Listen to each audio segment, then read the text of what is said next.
All right. So, only thing, Mark, because I don't have headphones, I'm not going to hear the music. So, I'm just going to, what are we going to do? You'll probably hear it through the speakers there. Oh, okay. But all right, that'll work. So, whenever you're ready. Let me just check and make sure it doesn't cause any feedback. Gotcha.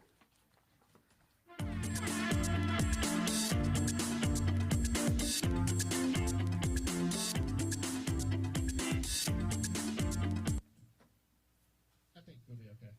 Okay. We got to get some headphones over here. We got these fancy professional studio speakers from Amazon. From Amazon. All right, Mark, I'm ready. All right, and then want me to use the private chat there to... Yep, I see it. Let me see, because I'm not even going to look at it so much. I'm going to just lift it up right there, so that way I have it. So if you tell me I've got a couple of minutes, I'll just start closing out. All right, thank you.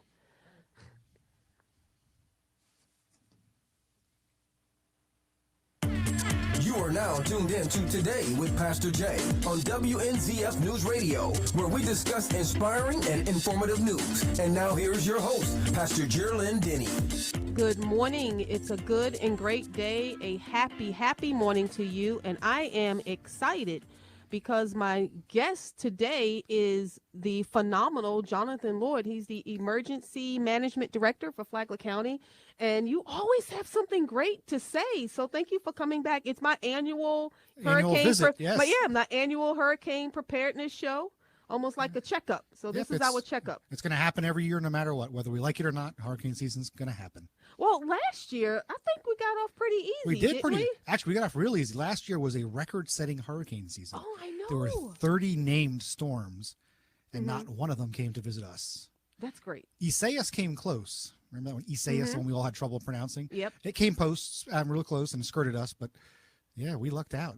Busiest hurricane season ever on the record books, and they all kept away from us. Well, in the middle of the pandemic, we probably didn't need a hurricane on top of that. No, that would, that unfortunately, been kind of crazy. Yeah, we had plans in place, and we still have some of those same modified versions, scaled down for some of those same plans in place to help limit the spread if we had to do sheltering and put thousands of people in a shelter. How would that have worked out? I mean, in the midst of a pandemic. Yeah. Well, back then we would have had everybody being masked. We had stockpiled tons of masks, and we had bought literally hundreds of thermometers and we actually got air scrubbers to scrub the air with HEPA filters, and we were going to give everybody more space and spread people out, which means we would have had to open more additional shelters, which means we have to spread our services across more locations.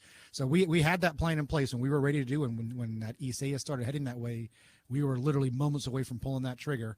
And knock on wood, we didn't have to, but rest assured that your government and a bunch of nonprofits that work with us to make it happen, we were ready. It was never going to be optimal, but no disaster is ever optimal, but we would have been the best we could do, and better, I would say better than any other community could have done for their own residents. So here we are, 2021, and I'm expecting a hurricane this year.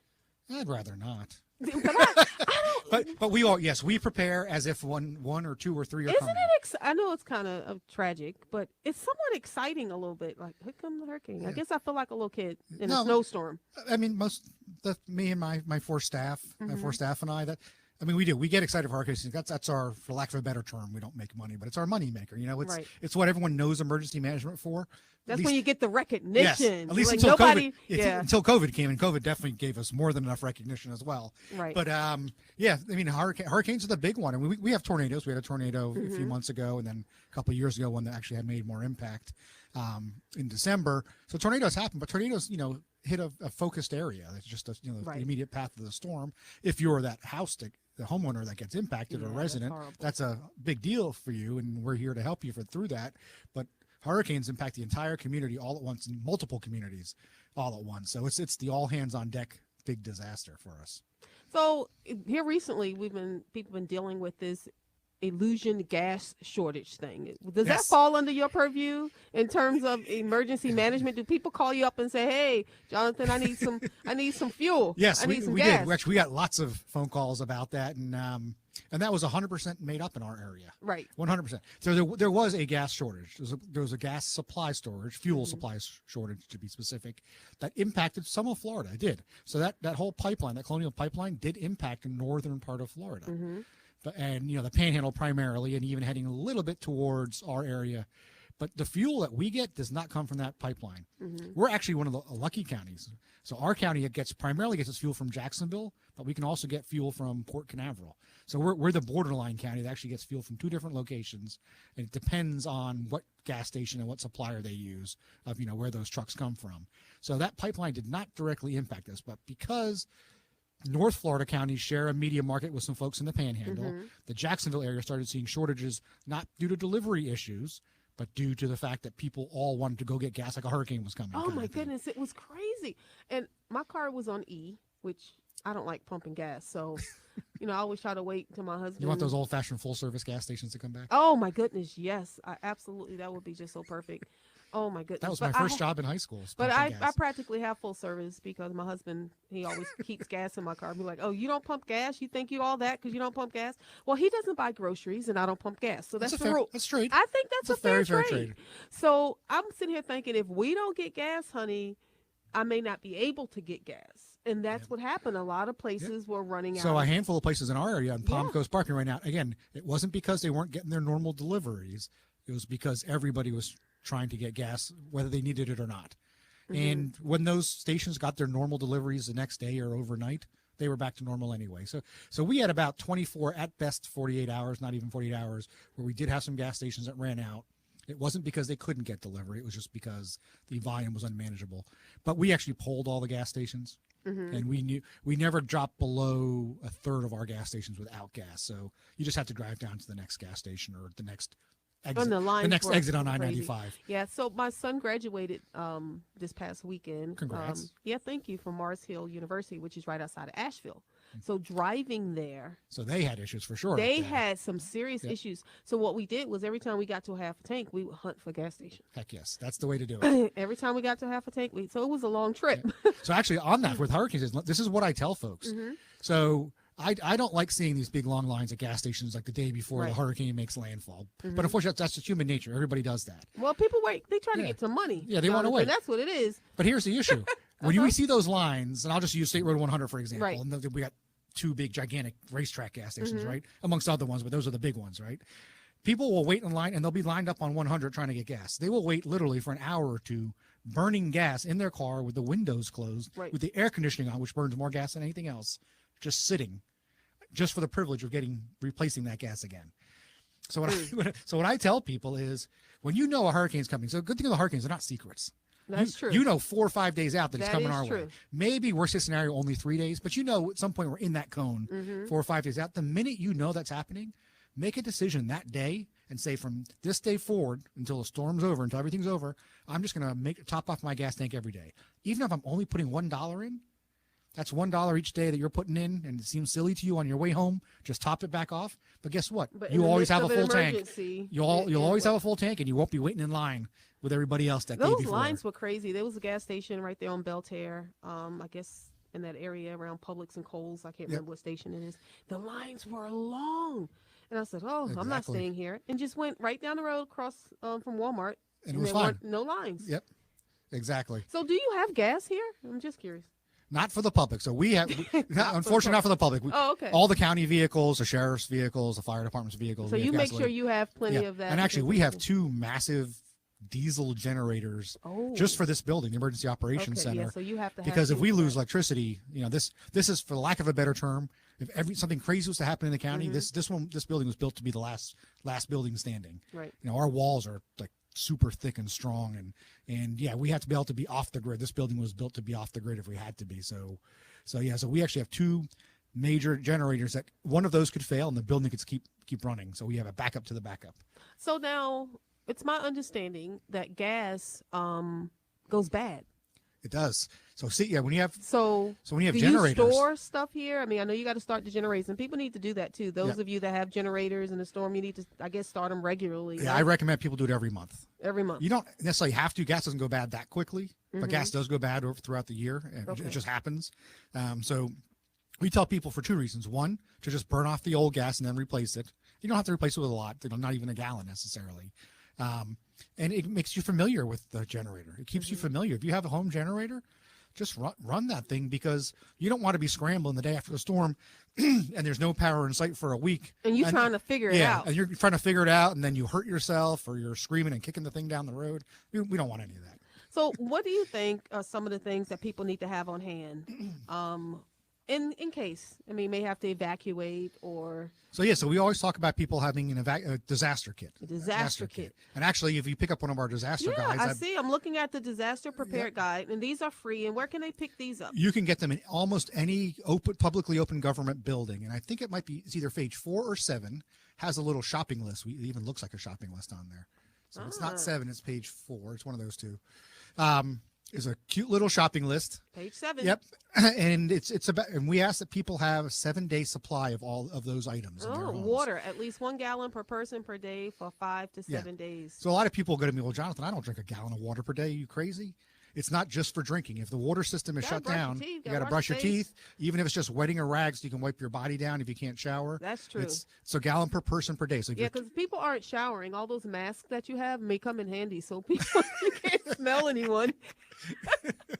See, I mean, we all get a little ripe after a couple of days, no electricity, right. No water. It's human nature. It happens, So water, and then the same thing. If you have large animals at home, dogs, cats, or medium-sized animals, right. Add another gallon for each one of those too, because they need to be hydrated as well.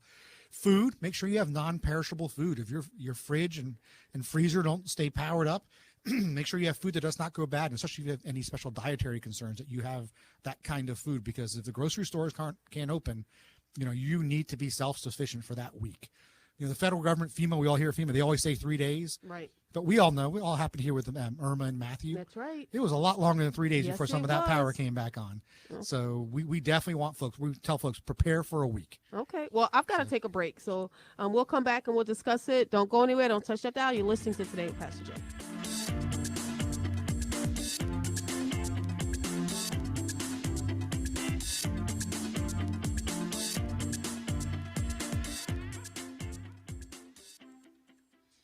All right, Mark, we can just go back in and we're going to talk about this disaster supply kit checklist. So you start the music, we'll go back in. Welcome back. You're listening to Today with Pastor Jay, and I have Jonathan Lloyd, the Emergency Management Director for Flagler County. And we were just discussing the disaster supply kit checklist that's located on page 7 of this wonderful disaster preparedness guide that can be picked up at any government services building in Flagler County. Yeah. Yes? Cities as well as counties. Oh, city or county. And they're free. And it's kind of colorful and nice. This is pretty. Did we pay for this? A grant paid for that. Grant. I like the sound of that. We're good at getting grants. Getting money from the state and the federal government. I love that. Getting our taxpayers' money back into our county. So water, food, clothing, blankets, pillows, things like that. Medication's a big one. So let me talk about that real quick. Excuse me. Let me talk about that real quick. So medications, it's very hard. I want people to have a week's worth of medications always on hand. So those take regular medications.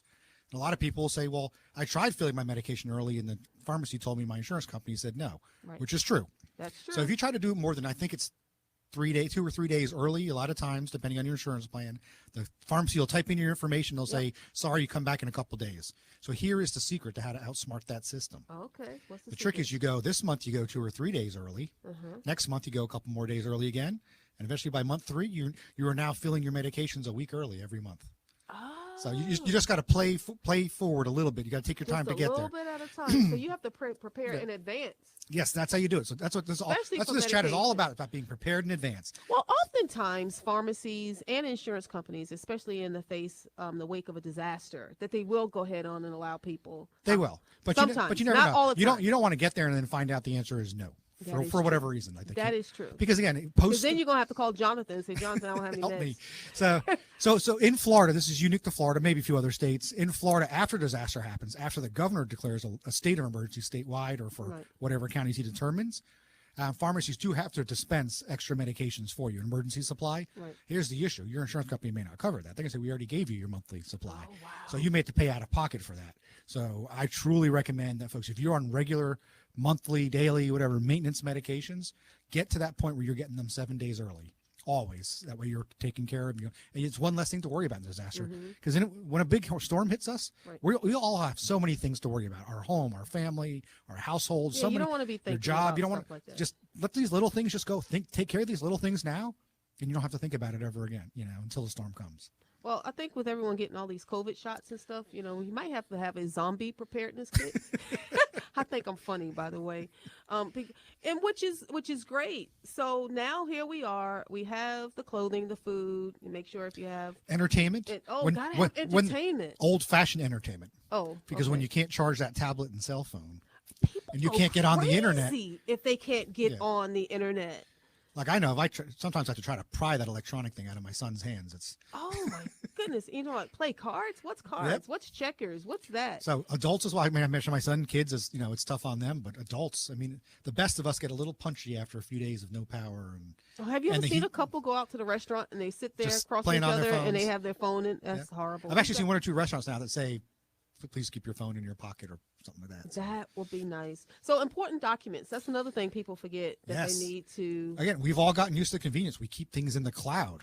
That Right? is we get. true. I do it all the time. I love the cloud. I hate paper, right? Right. But I have to force myself when I get a new insurance card, a new insurance coverage for my car, Yes, a new uh-huh. insurance coverage document for my home and Because owner's everything's insurance. in the cloud. I have to force myself to print it out because a lot of those companies won't even send you paper ones anymore Not unless you anymore. specifically ask for it. They'll Some of email them, it to you. Some of them will even charge you if you want a paper one mailed to That you. is true. And that's life in today's world. But in a disaster, you want to have your insurance information, your medical information, all of that on paper, kept in at least in a Tupperware container so it can stay dry if it gets wet.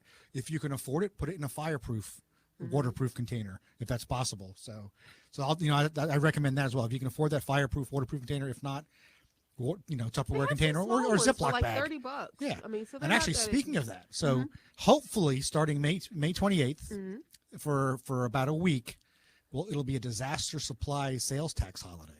Really? So is we that can- new? Or we've They had do that? it about every 4 out of 5 years.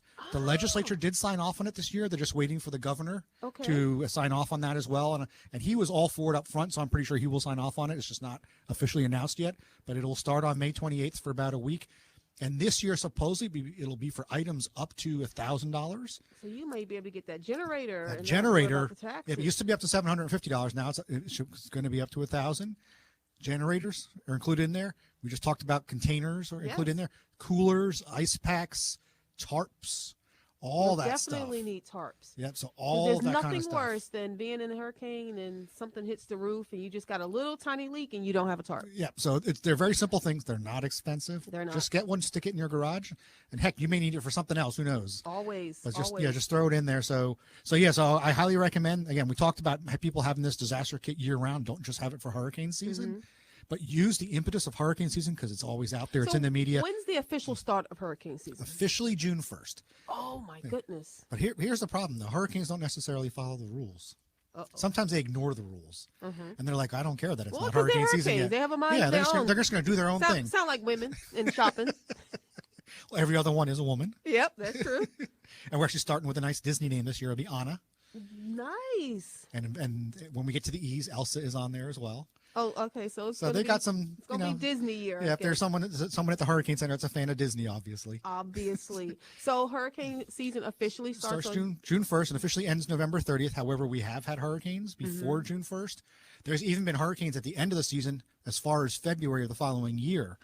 Knock on wood, those late season ones that happen after have not directly impacted Florida typically. They're usually out in the middle of the Atlantic, but it doesn't mean it won't. So Any predictions that anybody's been talking about? So Maybe- Colorado State University, Okay. which is one of the big groups of them, and then Yep. the Hurricane Center issue forecast. The Hurricane Center has not yet issued their forecast, but they will any day now for the season. But Colorado State University, their researchers think that it's going to be a slightly above average hurricane season. What does that mean? That just means there might be more named storms that develop. Than what we had last That- year? No, That was last above. year was not average Oh, in okay, any way, that shape, was or not form. average at all. Yeah, so I think average is now 14 named storms. Wow. So yeah, we more than doubled Yes. average, and I think Colorado State said 17. But here's the thing with all of those forecasts: Colorado State as well, it's a Hurricane Center. When they issue their forecast later in May, they update their forecast two months in anyway, so they get to change their numbers anyway. Oh, yeah. So they I tell folks, I know it'll be on the news and people be excited. It's going to be a good year. It's going to be a bad year. I don't care what kind of year it is, because here's the issue: it could be the quietest hurricane season forecast ever, But if that one storm comes to Flagler, then it doesn't matter that it was the quietest. Or last year, it was the busiest year ever, right? But none came to us. So is it because of the warm air or? Yeah, so yeah, they think a lot of it is tied to the fact that the climate is changing, regardless of what people's beliefs are, patterns are about what's causing changing. it. It's changing. It is getting warmer. There's Right. no doubt about it. The sea level is going up incrementally. There's no doubt about that. So regardless of what causes those factors, the fact is those things do impact the development of hurricanes, and we're now in that increased rate of increased potential for hurricanes. And last year is proof in the pudding. 30 named storms is just crazy. Yeah, that was kind of crazy. So I'm gonna ask you, you have any like crazy stories for us? For hurricanes? Yeah. So let's see. Here's a good. We've got emails and phone calls. We had all kinds of phone calls when hurricanes approaching. We've had people yell at us for not evacuating. Ooh. Because and here's something actually, and for your listeners, something unique to us, or unique to anyone in Florida actually, is we evacuate based on, we know how long it takes for people to leave an area. There are scientific studies that tell us that. Right. And we have them by our zones. We have A, B, C, D, E, our hurricane evacuation zones. So we know how long it takes to evacuate that zone. Gotcha. And then so does St. Johns County, so does Volusia County, so does, big old Jacksonville north of St. Johns. But each of our counties takes a different amount of time. Each of us has a different number of bridges. Each of us has a different number of people that live on the barrier island. So our time is one of the lowest on the east coast of Florida. So for Dorian a couple of years ago, right? Volusia evacuated before we did. St. John's evacuated before us, and definitely Duval did as well. But they are much more highly populated counties. They are counties that are much more densely populated on the barrier island, which is why we live here, right? We want to be in a place that's not crazy like that. So we didn't evacuate at the same time. We waited about half a day later. So we had people mad saying, well, I'm in Jacksonville. They're evacuating. Why aren't you evacuating in Flagler? Don't you just love it when people call you, tell you how to do your job? And then when we did do the evacuation, we had people screaming, saying, well, "You messed up my business by shutting us down and evacuating." Isn't that just special? So I wanted to have those two people meet each other. It would have been real nice, and let them hash it out. Well, so we get crazy stuff like that. I all the can time. imagine. We got to take a break. Don't go anywhere. Don't touch that dial. We got a few minutes left on this show. You're listening to Today with Pastor Jay.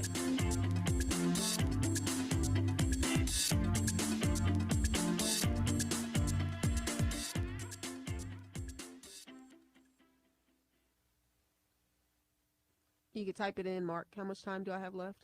2 to 3 minutes. Oh, okay. All right. So I'll come in and I'll thank my sponsors, and then we'll have last thoughts of, can you think of anything this year that we may need that we didn't need years past? Or what's, your experience? Something may... To me, it's more knowledge. I'm talking about that. It's about things you should know. Things you should know. Yeah, it is. All right. Okay, we'll go back in. Welcome back. I want to give a shout out and a thank you to 500bankruptcy.com, thefloridamortgagecenter.com, and tradecoaches.org. Thank you for sponsoring Today with Pastor Jay. So here we are. We just got a couple of minutes left, and I just want to know, after all these years of being involved with hurricanes and with emergency disasters, what can you share with us that you know now that you didn't know maybe 5 years ago or 10 years ago? Honestly, for me, I'll make it very personal to here in this community. It's really knowing your community. As an emergency manager, my peers are 67 of me, right? Every county has an emergency management director of some sort. Right. And it really is about knowing the uniqueness in your community. Just before the break, we talked about knowing that how long it takes for us to move people off the island. Every community is different. Every day I learn something new about this community and about how people react to things like in disasters and emergencies like we had with COVID and stuff like that. So to me, it's just every day I'm learning something new about our community, how I can better get our message out to our community and help people understand. We are a big migrant community, a lot of migrant, meaning people migrating from the Northeast U.S., correct. New York and New Jersey. They're not immune to hurricanes, but they don't really talk about hurricanes. They're kind of rare up there, right? Yeah, that's true. It happens and they just, react. I don't want us to react. I want us to plan and be prepared. So to me, I want to make sure that I can get out and be heard or seen by everybody, and my team can be heard and seen by everybody to say, hey, welcome to Flagler County. And we do get hurricanes, unfortunately. So this is how you are. This is how you need to be prepared. We want our residents to be able to find our webpage, pick up a disaster guide, know how to call us or email us to say, hey, I'm new or I just moved and I don't know this, that, or the other. I've never dealt with hurricanes before. I want people to take the time and sit down with their households and say, hey, if a hurricane or any other emergency happens, what are we going to do? If we are told, hey, this neighborhood has to evacuate, where am I going to go? I don't necessarily want people's default to have to be a shelter. You know, you're a shelter. That's true. A shelter you're sharing with hundreds, if not thousands, of your nearest neighbors, right? Mm-hmm. We'll always open one, and don't ever make the wrong decision and stay home. If you need to go to a shelter, go to a shelter. But why not take the time now to talk to your household, talk to your friends, neighbors, and say, hey, if we're told to evacuate, let's all go here. So, okay. You know? So last question. When should someone take a hurricane seriously? Because, you know, we hear it, category 2 and 3, even 4. You know, the Floridians, they're outside on the coast talking about, Let's go get a drink or know, something, whatever, you know, hurricane and then we parties. have those that migrate here and they're going, oh, Yeah, you know, they hear there's a hurricane, they leave. So I'll say it in 2 parts. One, I think take it seriously now before hurricane season even starts. Talk about, like I said, talk about your household, get the supplies you need, know if you're in an evacuation zone. But 2, the minute it hits the news and you see that cone that includes Flagler County, which sometimes maybe it's 5 days out, don't wait and see.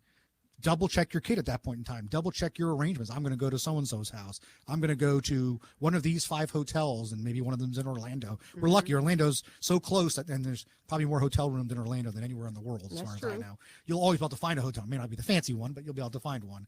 I think, you know, the minute you see us in that cone and the news is talking about it, make that decision then saying, this is the time I'm going to pull the trigger, and this is where we're going to go, and this is what we're going to do. All right. Well, I want to thank you so very much, and I'm going to give you a number, 386-586-5111. Right? That is our hotline. You can call it today, and our staff will answer it. And in a disaster like a hurricane, we actually set up a full call center where we have up to a dozen or even 20 call takers on there. Well, thank you so much for sharing. We've got our annual report. We know what to do in case of a hurricane. All right, guys, you know what I say? Yesterday is gone. Tomorrow's not promised. What are you going to do today? Today, you are going to prepare just in case we get that big old hurricane. God bless you and have a great day. Amen.